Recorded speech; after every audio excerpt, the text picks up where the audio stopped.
If you'd have told me 40 years ago that I'd be standing up here talking about the meaning of passion and work, I would have told you you're a little bit crazy, for sure.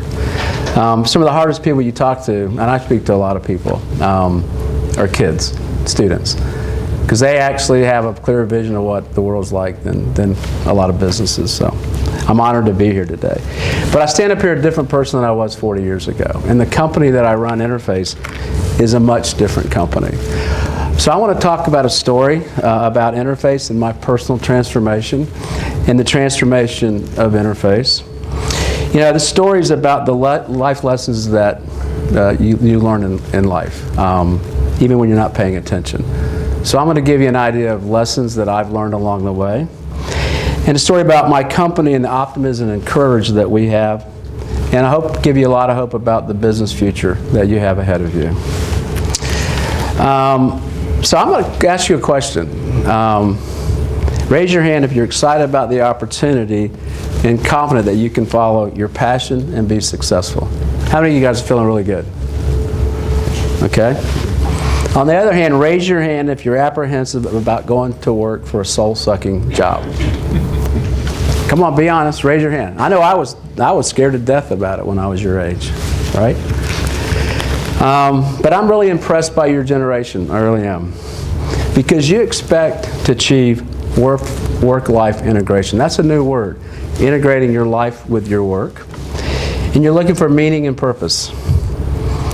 You want to bring your whole self to the workplace, not just punch the clock and get a paycheck the way I think I did. And you're the kind of people that my company is really looking for. Now I want to be honest with you, Interface has always been a great place to work, but we really weren't talking about meaning and purpose when I got there. But I'm going to tell you how all that changed, how we changed Interface. But first I'm going to tell you a little bit about my story. I let my wife read this, by the way. And she goes, "Dan, it's always about you." I'm like, okay, big critic. I said, I can't tell my story unless I really talk about me here, right? A lot of years have passed since I was at Florida State in the 70s. I grew up in a town called Fort Pierce. How many people know Fort Pierce? It's a small, sleepy beach town when I was there. There were 3 boys that were born in 4 years, which is kind of crazy, but we were close in age and we had a lot of interest together. We were the first generation that went to college, and we lived pretty modestly. And our dad, he had a brief, exciting baseball career, and I'm going to tell you his story a little bit because he's a big part of my life. He had 34 home runs in the minor leagues. He got asked to go to spring training with the Red Sox. He had a full ride at Florida playing football. And while my dad wanted to follow his passion, he really didn't think he could support 3 kids on a minor league baseball salary. And that was a decision that just changed his course of life, but it also changed mine. He ended up being an entrepreneur working in the tomato packing industry. But sports is where we all connected. You know, we played hard in the yard and eventually in the playing fields.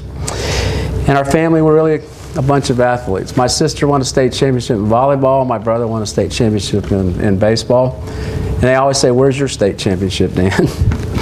But anyway, in high school I lettered in 4 sports, captained a basketball team and football team. In the midst of all that, I felt very natural about leading my teammates. But little did I know back then, those days were the beginning of my career. A lot of what I learned in the playing field became the basis of my intuition in business. So after high school, I went to FSU, and I was planning on being a coach. Believe it or not, I was a phys ed major. I actually had 1 quarter before I graduated. I had a job at my old high school, coaching the varsity basketball team and coaching the junior varsity football team. And, you know, it turned out that, and I also had a fraternity of friends. I think you can see them up here, actually. I had a fraternity of friends, and they shared the same values that I had and same interest. And I galvanized around some leadership roles in college, and I started to realize that I had a knack for leadership. And you're going to realize it too in your careers. You know, they say hindsight's 20/20, and I agree. Most of the insights and personal philosophies I have about life and leadership have their roots in this time, the same age as you, in this time, with those people.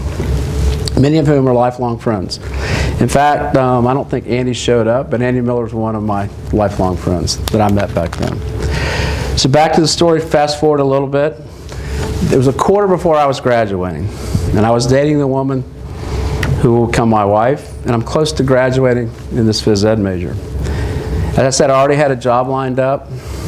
I was ready to go, thought I had life made. And my dad sits me down and talks to me about a path that's different than being a coach and where I should go. And my dad wasn't a very serious person. It was his version of the road less traveled. I should go back a minute and tell you that I graduated in high school with a 2.5. So this made this conversation with my father very interesting. The conversation with him would be the first and maybe the really only serious conversation we had, because he was all about play. But he actually said, you got two choices, Dan. You could take the path that feels natural. You could chase being a coach. That's your passion. Or you could open yourself up to a new challenge. One that might be outside my comfort zone. And capitalize on your leadership skills maybe in a different way. He recognized that I had skills that I didn't know I had back then. He thought I should change my major to business, to accounting. Okay, phys ed major, going to be an accounting major. That had a 2.5 in high school. It was an interesting conversation with my father. But he thought to me that that path would be a better living for me, something that he had struggled with his whole life, providing for his family. And so I thought about it, and you know, when you hear the story, you might be thinking he was asking me to sell out, that he was valuing money over passion, that maybe I followed the money instead of my heart. But the truth is then, and now, Betsy, my wife, was actually my heart. And he was connecting that with a different living lifestyle. But he also thought I could dream a lot bigger in life. You know, it's very humbling when I think back to that conversation now. I think about my father and his insights. And it was sort of a defining moment in my life. And you're going to have those defining moments too. It was a single conversation that pushed me a different way. And I think back there, standing at the crossroads of the advice my dad gave me, the decision I made, it felt really like a big risk. You know, it felt really scary. Those crossroads when you have to really get outside your comfort zone, it's a different kind of feeling. And the reason I'm telling you this story is because I wonder if you can relate to it. If you've come to that crossroads as a student or a professional, because you're going to come to it. You know, have you had to make the hard call yet? You will. The thing that's easy or the thing that society or your parents think you should do. I guess what I'm really asking you, have you taken a chance, taken a risk, rolled the dice to change your life? Because life is really about taking risk, and I'll talk about that. So I'll go ahead and tell you, the story has a very happy ending, and my career has been more than fulfilling. I can truly say that I chose my life, yet I didn't settle for my life. And I've certainly enjoyed success that I could never have dreamed of. But if I had to go back and tell my 22-year-old self what I would do, what advice I would give, I'm going to come back to that. You won't be surprised to hear that I wound up taking 20 hours a quarter in accounting, crammed in a 2-year program in 5 quarters, and ended up with a 3.7. So I did find the library. And the reason I talk about a 3.7 is I don't think it's all about grades, but when you're looking to get a job, particularly out of school, a 3.5 or better is a commitment to whatever you're doing. So when people are looking at you for your grades and you don't have a 3.5, it's really about you weren't committed to the grades, not that you weren't smart. So really, go find that library. I'm not kidding you. I was recruited right out of college by a major accounting firm. I became an audit manager of a company that was about $57 million in sales. And they had new technology called carpet tile. Now you're sitting out there going, how in the hell can carpet tile be sexy and fun? We just happen to make carpet tile. We're a whole lot more than a manufacturer of carpet tile. I fell in love with the technology under the spell of this very charismatic founder, Ray Anderson, who would eventually become my sponsor. And I'm going to talk a little bit about sponsors today. Within a couple of years, I joined Ray's company, Interface, I took the job and become my life's work of 34 years. Now that's really foreign to you out there. Most of you work 2 years and change jobs. I know because I hire a bunch of you. And it's good to change jobs, but I would actually say maybe stick with it a little longer because it does get easier and it does get better, and you do develop skills. You don't change jobs every 2 years. So I would recommend that you look at it differently. So how many of you heard of Interface before today? Not very many. How many of you Googled Interface? I'm disappointed. You guys got to do research. You got to take initiative out there. Well, we're a billion-dollar company. Mike talked about it. We're global. We take perfectly rolled up carpet and cut it into squares. You know, most of our products end up in Google, Facebook. We're really leading edge in design. We're B2B play out there. And we have a reputation for design leadership. And this one might not sound so intuitive, but Mike alluded to it. We're also, I think, the most sustainable company in the world. And you're saying, how can a carpet company be the most sustainable company in the world? Well, we are. And our company truly believes that we can change the world. I'm not kidding. We think we can influence people to follow us around sustainability and change the world. Both the idea to build a business around modular carpet and the status as an environmental leader were epiphanies of our founder, Ray. He was uncanny. He was a visionary. He had the ability to see around the corner of what's next in the world. So between 1983 and 1994, I quickly moved up the corporate ladder. As Mike said, I joined the company as a financial manager. By 29, I was CFO. And we doubled the business in 18 months. We made an acquisition, and we made another acquisition, and we doubled the business. And I really found out that I had a really good talent for financial engineering. So Ray set the vision, and I would help create the roadmap. Together, we were a pretty good team. By 1994, we had sales of $700 million, over 10 times when I started 10 years ago. Then Ray threw this major curveball at the company. And I'm going to let Ray tell his story, but I'm going to tell you, this is not a staged video. There's a company out of Canada that was doing a documentary, and it's called The Corporation. I would Google it and watch it. And they called up Ray and they wanted to come talk to him about Interface.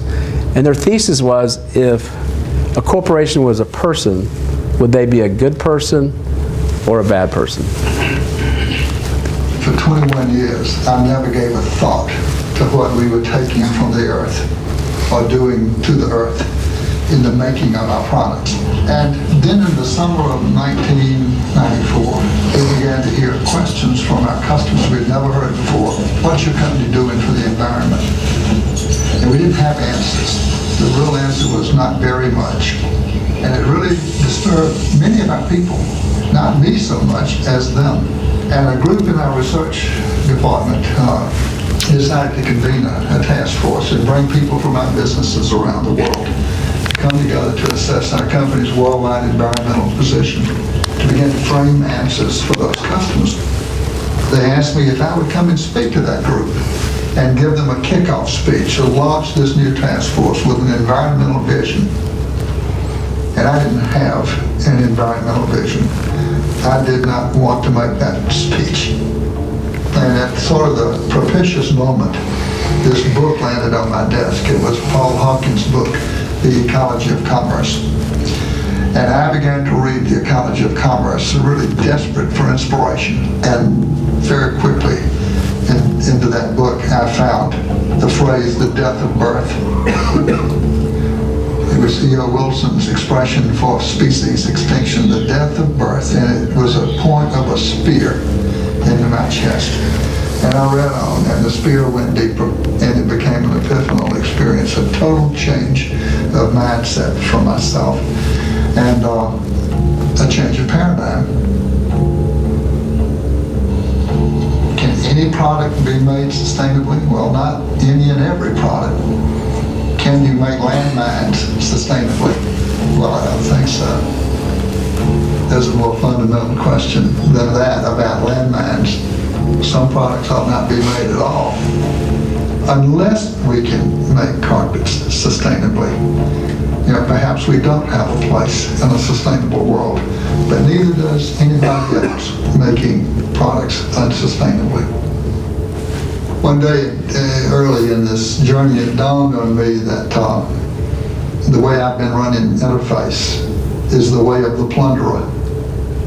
Plundering something that's not mine, something that belongs to every creature on earth. And I said to myself, my goodness, the day must come when this is illegal. That when plundering is not allowed, I mean, it must come.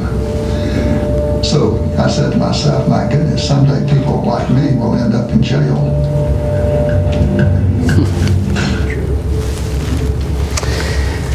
Powerful story, right? Actually, he became the hero of that documentary called The Corporation. A lot of CEOs wouldn't even talk to him. They would run from him.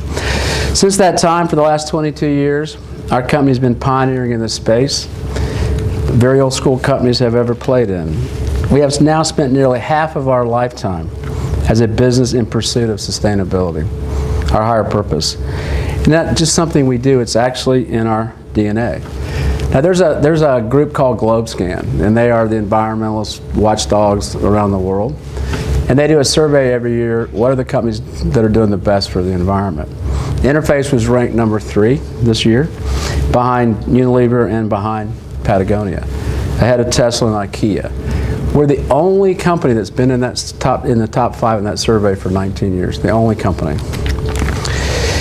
So in the first decade of the journey, Ray's message began to get traction in the marketplace, and he saw the business case emerge. The interesting thing is Wall Street didn't see it.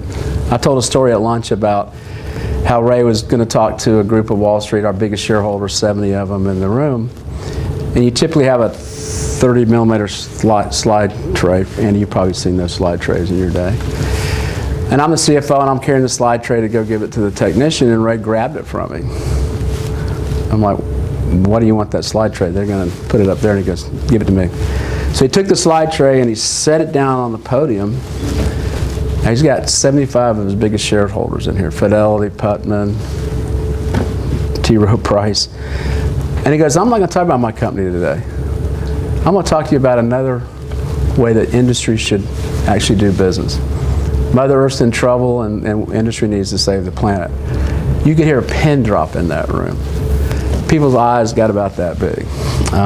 So he proceeded to talk about Ellis Island and the reindeer and the business case for sustainability. Needless to say, the next day our stock fell 25%. And I told Ray, don't talk to Wall Street anymore. They think you're a tree hugger. Just let me talk to Wall Street. But I knew right then that we weren't backing down, that Ray Anderson wasn't going to back down from this. So Ray saw it like this, and you guys are business majors, and can you imagine being a CFO of a public company and having your CEO tell you that we're going to get off oil? 90% of our raw materials were oil-based. No idea how to do that. And I was hoping this thing would go away. It would be like the flavor of the month. It didn't go away. And Ray saw it like this. He thinks our products were better. We actually dematerialized the products. We put less stuff in them. And we found out that they performed better. It was sort of a new way of thinking. We actually asked the question, how would nature make a carpet tile? That's kind of a weird question because nature is the most efficient corporation in the world. There's no waste in nature. So we brought in a lady named Janine Bennis who wrote the book Biomimicry, and I suggest you read the book Biomimicry. And we asked her how would nature make a carpet tile. We went out in the woods. I'm a CEO, I'm in the woods, right? For 2.5 days. And what we learned is that if nature was making a carpet tile, every tile would be different. Nothing in nature is identical. I didn't quite realize that. But it all works. It's all beautiful. So we decided that we were going to develop every tile different. We called it entropy, random chaos. Lo and behold, it became the best-selling product ever in the industry. That would have never happened if we hadn't gone down sustainability. Our costs were down. We decided to eliminate waste, so we would not accept any waste in our product. And if we had waste, we would actually use that waste as food to recycle in our processes called re-entry. So everything was optimized, and our costs went down. And we got the best and brightest people. They really were attracted to a company that had a higher purpose, and they actually stayed with us. They sought us out. And then our customers loved it. I mean, the goodwill in the marketplace was amazing. We have a 35% share of the market. And eventually our competitors had to follow Interface. It took them 6 years to catch on, but they were losing share to us because of our sustainable position. So we literally changed the whole industry, which was the brownest industry, carpet, and turned it into one of the greenest industries. So it took us 10 years. The next 10 years we worked on it. I came up with Mission Zero in 2001. I said, well, let's have a zero footprint and put a stake in the ground by 2020. And it's sort of crazy to do that, but it also galvanizes your people around a common goal. The good thing is that we're going to make it. We're actually going to have a zero footprint by 2020. And so then we started thinking, well, what's beyond 2020? And I think the biggest threat to business and society is climate change. And that's not a political statement. That's a scientific fact. So we started talking about reversing climate change, an even bigger idea. And scientifically it's possible. We're talking about how do we sequester carbon in our face fibers? How do we sequester carbon in our backing? How do we take our factories and turn them to forests by making them have the same ecological footprint they had before we built the factory? And we've asked a lot of companies to join us in this climate take-back. How do you reverse climate change? And so we're trying to galvanize our people around this idea of climate change. And so we actually developed a movie, a video. I wish I could share the original one because it's got Bono on it, but Bono won't give us the rights to a song, so we actually had to change it a little bit. I almost showed you the original one, Bono, but my legal department said we could get sued because you guys will hold your phones up and video it. So this is a video that we actually showed at our sales force and we showed our customers.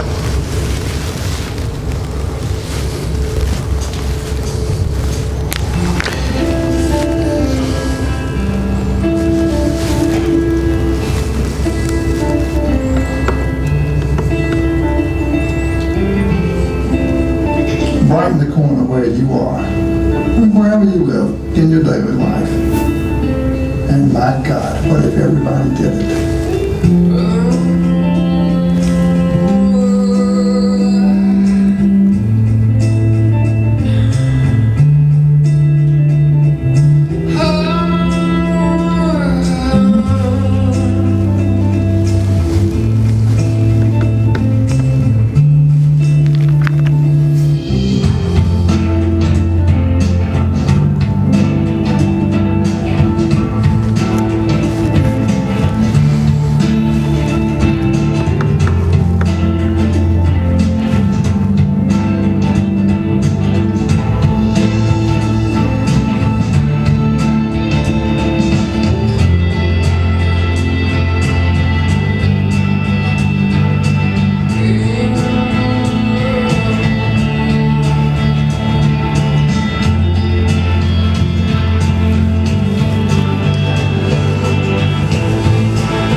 So you can see we're a really different company than we were 30 years ago. And we've actually given the world some new thinking, inspired by a greater good.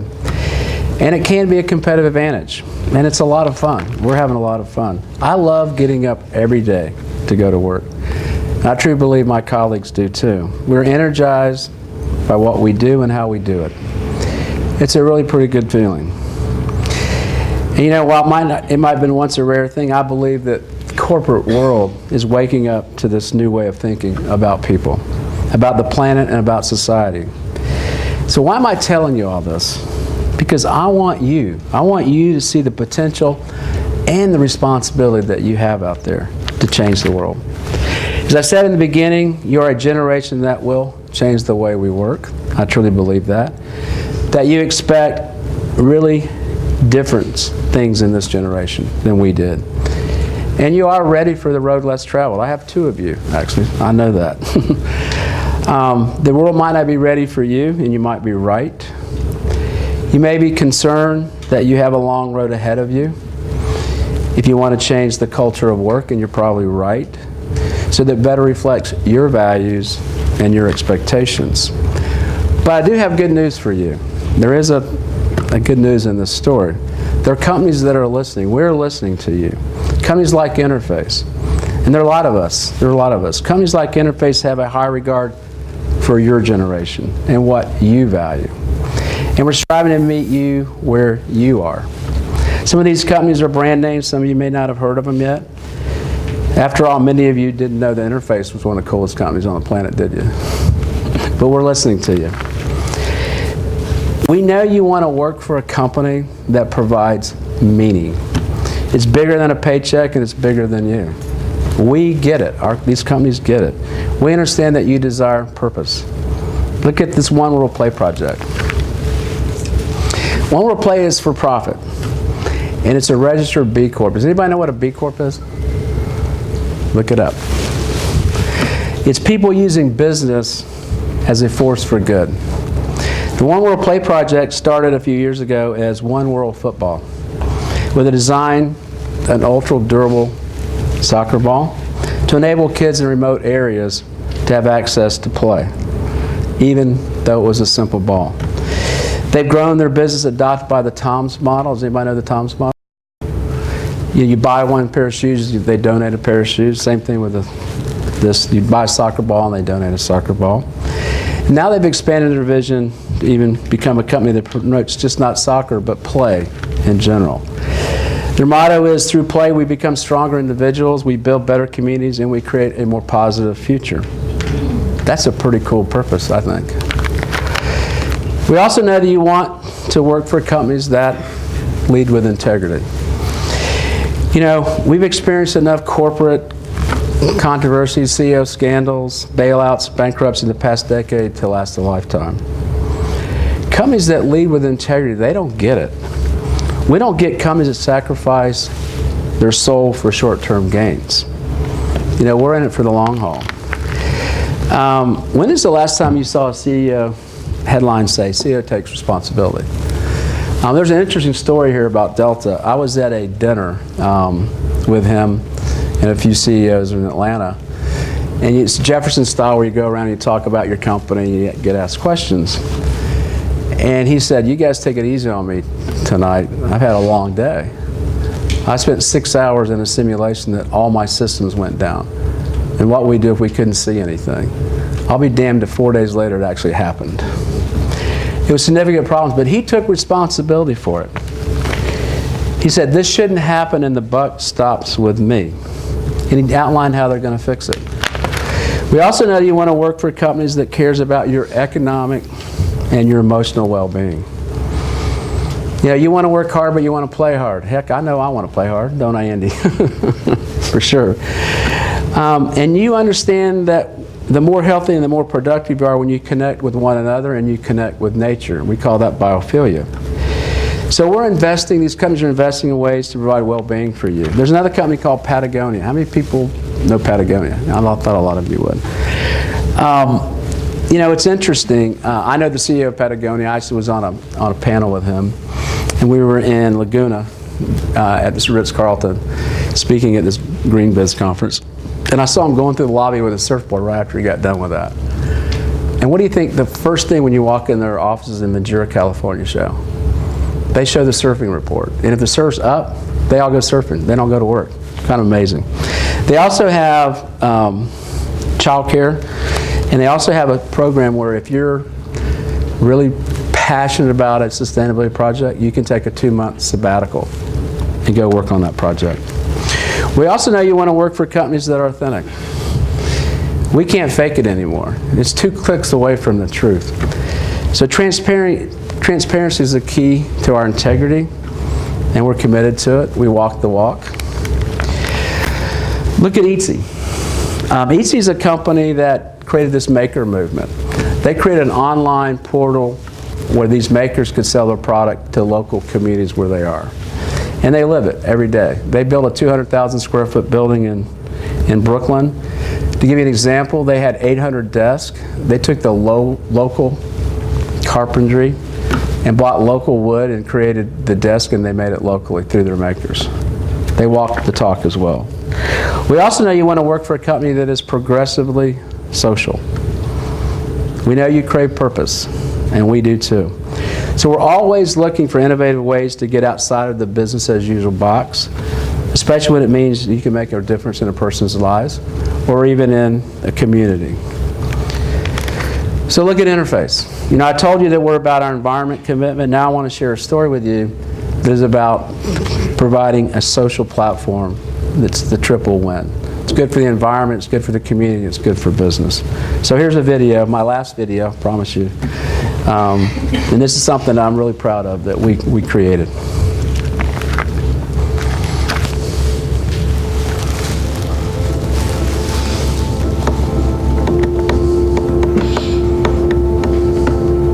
The livelihoods of people in this part of the Philippines is completely dependent upon the sea, one way or another. Danahan Bank is now one of the most degraded coral reefs in the world. It's the highest fishing pressure.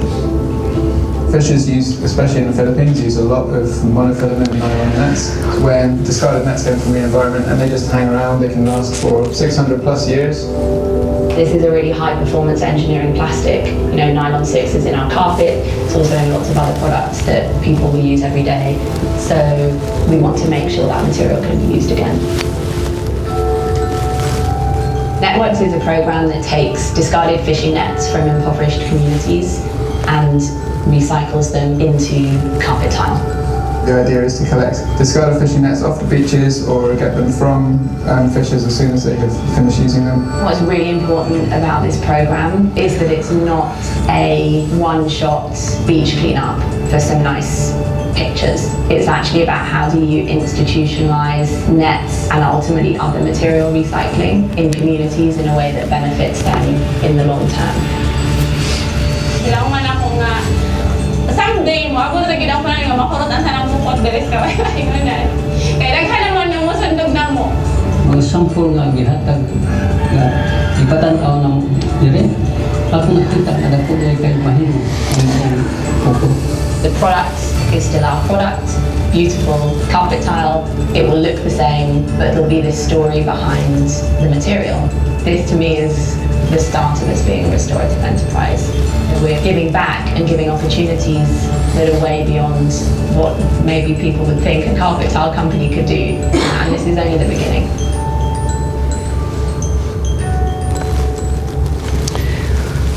So I told you the news was good. Hope you feel that way as well.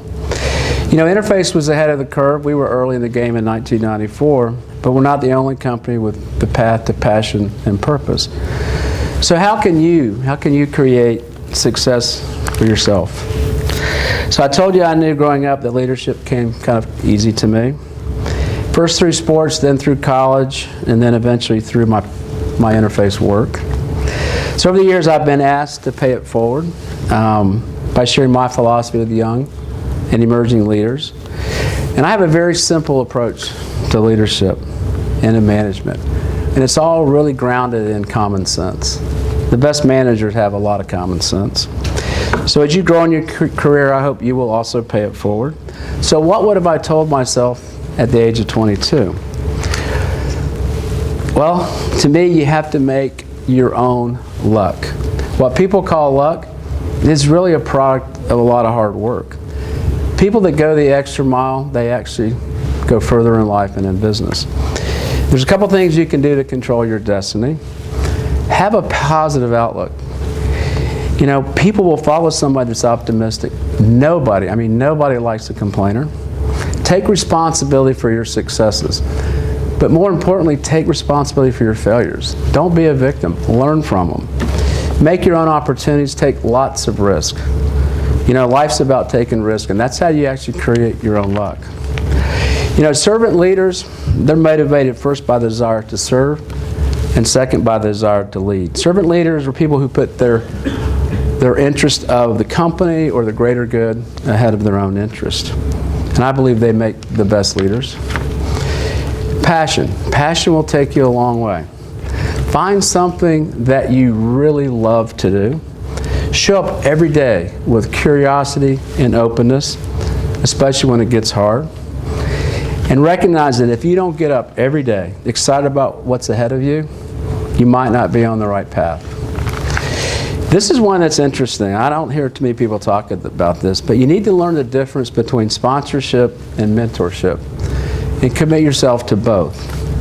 Having a sponsor, though, is different than having a mentor. A mentor is someone who's traveled the path before you and can give you advice and insight on your journey. A sponsor, on the other hand, has done all of that as well, but they're in a position to stand up for you, encourage others to promote you, and let people know about your accomplishments. Good sponsors are hard to find. And I find when some people get a sponsor, they take them for granted. Don't take your sponsor for granted, and go find them in business. You're going to need them. This is sort of weird. I think my company scratches its head a little bit on this. But I actually value people that think in 3D. You know, when I give somebody, and you find somebody that thinks in 3D, they're gold. But what 3D thinking is you give somebody a problem, or you give them a project, and they don't give you the obvious answer. They sort of look at 360 at it, and they give you other options. They do the work, and they come back with a different answer than you thought they were going to give you, right? And they go the extra mile. They really do. So you can go so far in checking the box, but do the extra work. Seek out smart. I always hire people that are smarter than me. I'm not afraid of smart people.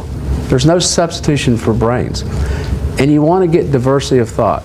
If you have a problem or you have a path forward and you got smart people in there, that diversity of thought, you're going to get in some dynamic tension. You're going to have some of this, which I love dynamic tension. I think you get the best answer. So don't be afraid of smart people. Make fun a priority from the start.